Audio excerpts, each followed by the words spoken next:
আমাদের ভার।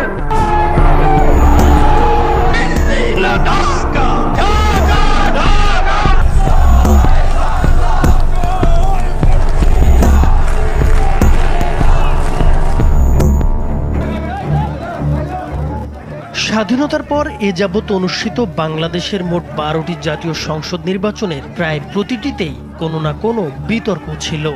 এমনকি বঙ্গবন্ধু শেখ মুজিবুর রহমানের শাসনামলে অনুষ্ঠিত 1973 সালের প্রথম জাতীয় সংসদ নির্বাচন, 1979 সালে জিয়াউর রহমানের আমলে অনুষ্ঠিত বাংলাদেশের দ্বিতীয় জাতীয় সংসদ নির্বাচনও বিতর্কের ঊর্ধ্বে ছিল না। মোট 12টি জাতীয় নির্বাচনের মধ্যে মাত্র 4টি নির্বাচন হয়েছে নির্দলীয় তত্ত্বাবধায়ক সরকারের অধীনে, আর বাকিগুলো অনুষ্ঠিত হয়েছে দলীয় সরকার এবং সামরিক শাসনের অধীনে। এসব নির্বাচনের পরে আওয়ামী লীগ 6 বার, বিএনপি 4 বার ও জাতীয় পার্টি 2 বার সরকার গঠন করে। অধিকাংশ নির্বাচনের পরই অভিযোগ উঠেছে জালিয়াতি, কারচুপি আর অনিয়মের। 1973 সালে বাংলাদেশের প্রধানমন্ত্রী ছিলেন শেখ মুজিবুর রহমান। দেশব্যাপী আওয়ামী লীগের ব্যাপক জনপ্রিয়তা ছিল সে সময়। নির্বাচনের পরে দেখা যায় মোট 300 আসনের 293টিতেই জয় পেয়েছে শেখ মুজিবুর রহমানের আওয়ামী লীগ। তবে বিরোধী দলগুলো এই নির্বাচনে কারচুপির অভিযোগ তোলে।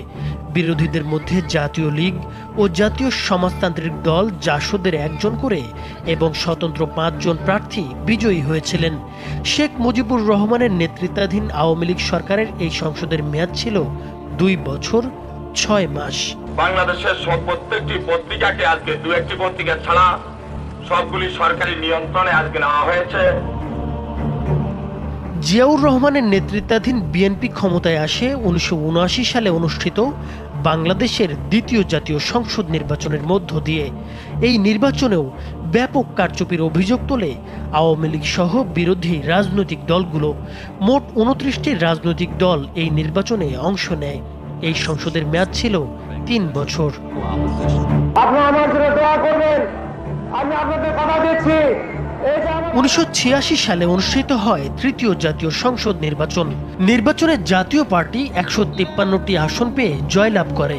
বিএনপি এই নির্বাচন বর্জন করলেও আওয়ামী লীগ নির্বাচনে অংশ নেয় এবং মোট 76টি আসনে জয়লাভ করে সংসদে বিরোধী দলের ভূমিকা পালন করে। অন্যান্য নির্বাচনের মতো এই নির্বাচনেও ব্যাপক কারচুপির অভিযোগ করা হয়। এই সংসদের মেয়াদ ছিল 17 মাস। শুধুমাত্র আপামর জনগোষ্ঠীর কল্যাণ সাধনে। 1988 সালে অনুষ্ঠিত হয় বাংলাদেশের চতুর্থ জাতীয় সংসদ নির্বাচন। আওয়ামী লীগ ও বিএনপি সহ অধিকাংশ রাজনৈতিক দল এই নির্বাচন বর্জন করে। প্রধান বিরোধী দলগুলো অংশ না নেয়ায় ব্যাপকভাবে বিতর্কিত ছিল এই নির্বাচন। জাতীয় পার্টি 251টি আসন পেয়ে জয়লাভ করে সরকার গঠন করে। এ সংসদেরও মেয়াদ ছিল 2 বছর 7 মাস। 16 বছরের রাষ্ট্রপতি শাসন থেকে গণতান্ত্রিক সরকার পদ্ধতি উত্তরণের ব্যাপারে বিএনপি সরকার যে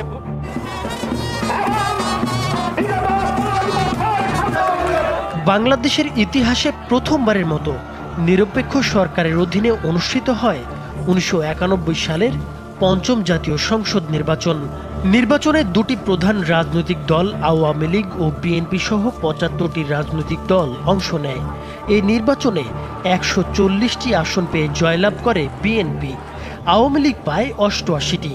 এই নির্বাচনের পরেও আওয়ামী লীগের সভানেত্রী শেখ হাসিনা নির্বাচনে সূক্ষ্ম কারচুপি হয়েছে বলে অভিযোগ তুলেছিলেন। খালেদা জিয়ার নেতৃত্বাধীন বিএনপির এই সংসদের মেয়াদ ছিল 4 বছর 8 মাস। 1996 সালে বাংলাদেশে মোট 2টি নির্বাচন অনুষ্ঠিত হয়। সেবার খালেদা জিয়ার নেতৃত্বাধীন তৎকালীন বিএনপি সরকার আয়োজন করে একটি একতরফা নির্বাচন। বিএনপির দলীয় সরকারের অধীনে অনুষ্ঠিত হওয়া এই 6ষ্ঠ জাতীয় সংসদ নির্বাচন আওয়ামী লীগ, জাতীয় পার্টি, জামায়াতে ইসলামী সহ অনেকগুলো দল বর্জন করে। একতরফাভাবে আয়োজিত এই নির্বাচনে বিএনপি 278টি আসন পেয়ে জয়লাভ করে। এর মধ্যে 49টি আসনে বিএনপি প্রার্থীরা বিনা প্রতিদ্বন্দ্বিতায় নির্বাচিত হয়ে যান। নির্বাচন শেষে বিদেশি গণমাধ্যমগুলো দাবি করে এই নির্বাচনে ভোটার উপস্থিতি ছিল 10% কম। ওই সংসদে আনুষ্ঠানিক কোনো বিরোধী দল ছিল না। একটিমাত্র আসন পেয়ে বিরোধী নেতার চেয়ারে বসেছিলেন শেখ মুজিবুর রহমানের স্বঘোষিত হত্যাকারীদের অন্যতম ফ্রিডম পার্টির সৈয়দ ফারুক রহমান। এই সংসদের মেয়াদ ছিল মাত্র 11 দিন। Adopted by this caretaker government is big difference in terms of rules and regulations. তত্ত্বাবধায়ক সরকারের অধীনে প্রথমবারের মতো 1996 সালেই অনুষ্ঠিত হয় 7ম জাতীয় সংসদ নির্বাচন। আসন সংখ্যার বিচারে বাংলাদেশের নির্বাচনের ইতিহাসে সবচেয়ে জোরালো লড়াই হয়েছিল এই নির্বাচনে আওয়ামী লীগ 146টি আসনে জয়লাভ করে, অন্যদিকে বিএনপি পায় 116টি আসন। এই সংসদের মেয়াদ ছিল 5 বছর। ক্ষমতার মেয়াদ পূর্ণ করে নির্দলীয় সরকারের কাছে ক্ষমতা হস্তান্তর করেছিল আওয়ামী লীগ সরকার। এরপর 2001 সালে অনুষ্ঠিত হয় 8ম জাতীয় সংসদ নির্বাচনে বিএনপি 193টি আসন পেয়ে যায়, আওয়ামী লীগ পায় মাত্র 62টি আসন। এই নির্বাচনের পর আওয়ামী লীগ নির্বাচনের ফল মেনে নেয়নি। বিএনপি সরকার গঠন করলে আওয়ামী লীগ শুরুতে সংসদেও যোগ দিতে অস্বীকৃতি জানায়। নানা রাজনৈতিক ঘটনার পরে একসময় আওয়ামী লীগ সংসদে যোগ দেয়। এই সংসদের মেয়াদ ছিল 5 বছর। আমি আন্তরিক কৃতজ্ঞতা ও প্রাণঢালা ধন্যবাদ জানাই এদেশের সকল ভোটারকে। 2007 সালে সে সময়কার বিএনপি সরকারের বিরুদ্ধে তীব্র আন্দোলনের মধ্যে রাজনীতিতে হস্তক্ষেপ করে সেনাবাহিনী। জারি করা হয় জরুরি অবস্থা। সেনাবাহিনী সমর্থিত তত্ত্বাবধায়ক সরকারের অধীনে 2008 সালে অনুষ্ঠিত হয় 9ম জাতীয় সংসদ নির্বাচন। এই নির্বাচনে আওয়ামী লীগ 230টি আসন পেয়ে জয়লাভ করে, অপরদিকে বিএনপি পায় মাত্র 30টি আসন। সশ্রদ্ধচিত্তে শপথ করিতেছি যে The election in Bangladesh is over. The ruling Awami League returned to power, but the protests... তত্ত্বাবধায়ক সরকার ব্যবস্থা বাতিল করে আবারও দলীয় সরকারের অধীনে 10ম জাতীয় সংসদ নির্বাচন আয়োজন করে আওয়ামী লীগ সরকার। বাংলাদেশের ইতিহাসে নির্বাচন পূর্ব সহিংসতার দিক থেকে এই নির্বাচন সব রেকর্ড ছাড়িয়ে যায়। 2013 সালে তফসিল ঘোষণার পর থেকে ভোটের আগের দিন পর্যন্ত নিহত হয় মোট 123 জন, আর ভোটের দিন নিহত হন 19 জন। 38টি জেলায় প্রায় 150-র মতো কেন্দ্রে অগ্নিসংযোগ করা হয়। বিভিন্ন জায়গায় ব্যালট পেপার ও নির্বাচন সরঞ্জাম পুড়িয়ে দেওয়ার ঘটনা ঘটে। প্রধান বিরোধী দল বিএনপি সহ বেশিরভাগ রাজনৈতিক দল আওয়ামী লীগ সরকারের অধীনে নির্বাচনে অংশ না নেওয়ার সিদ্ধান্ত নেয়।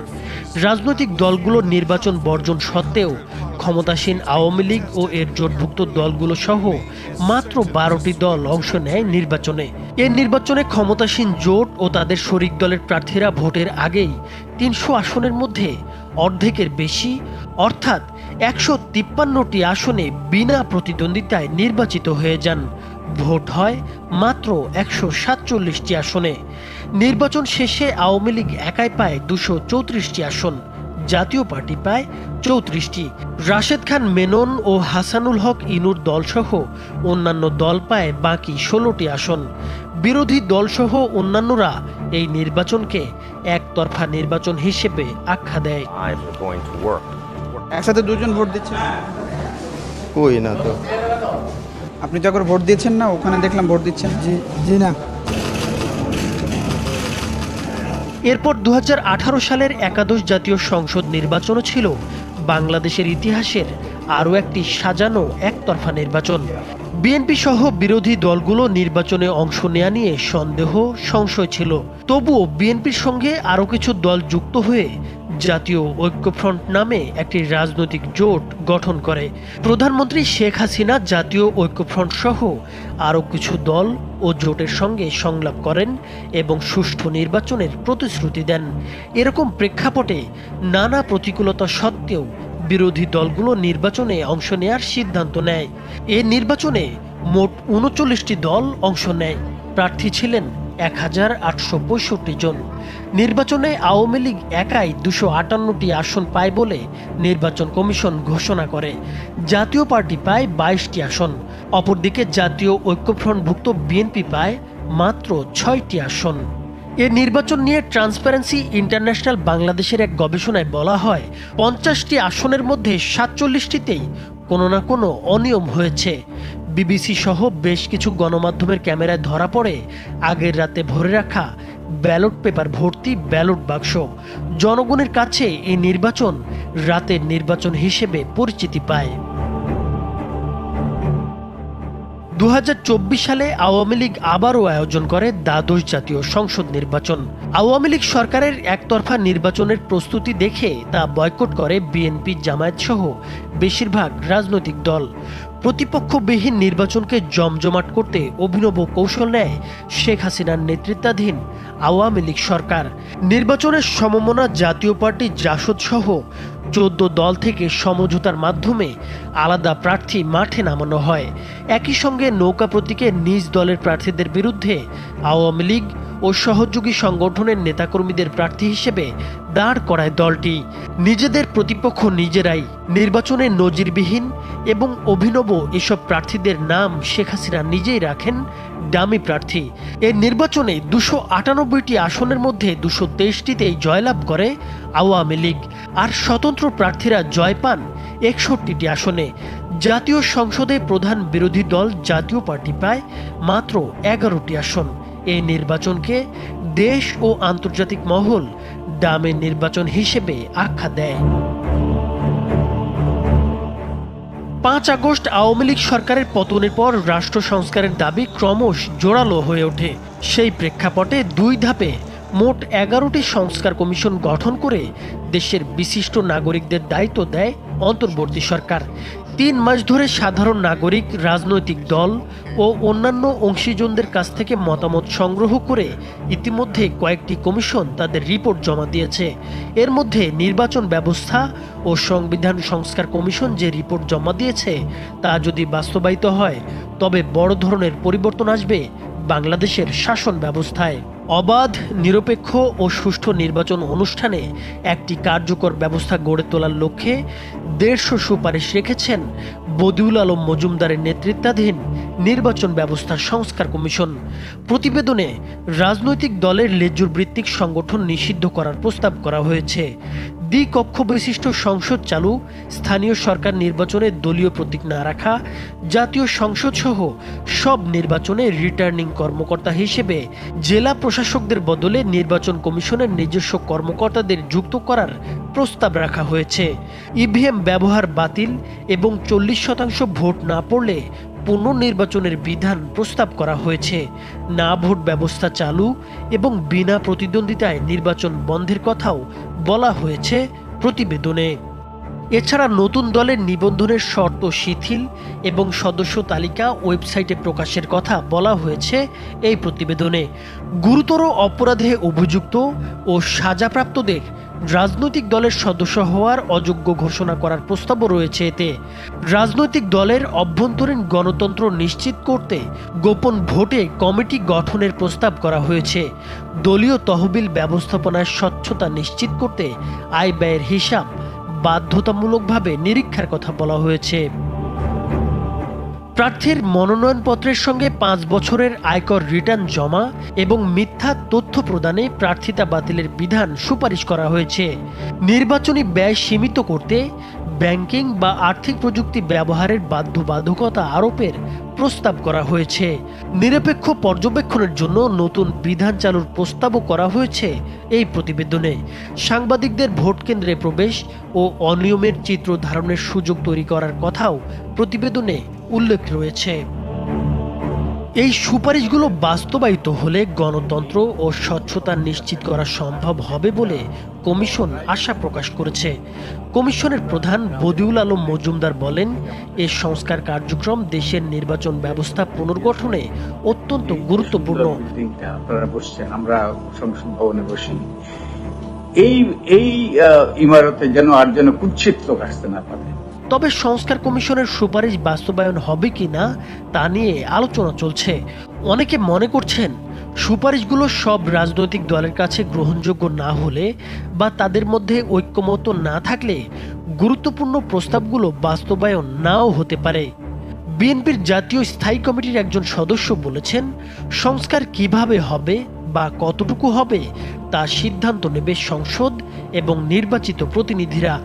বিশেষজ্ঞরা বলছেন, রাজনৈতিক দল এবং প্রশাসনিক কাঠামোর উপর নির্ভর করবে সুপারিশগুলো বাস্তবায়িত হবে কিনা।